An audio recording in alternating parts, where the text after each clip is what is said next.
Imagine losing a hand, and then your body simply grows a new one. Sounds like science fiction, right?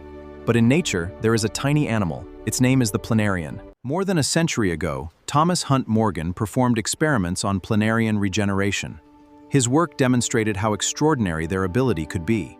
And they discovered something fascinating. Where should the head go? Where should the tail go? But can humans do it? Can we regenerate, like a planarian? The answer today is not yet.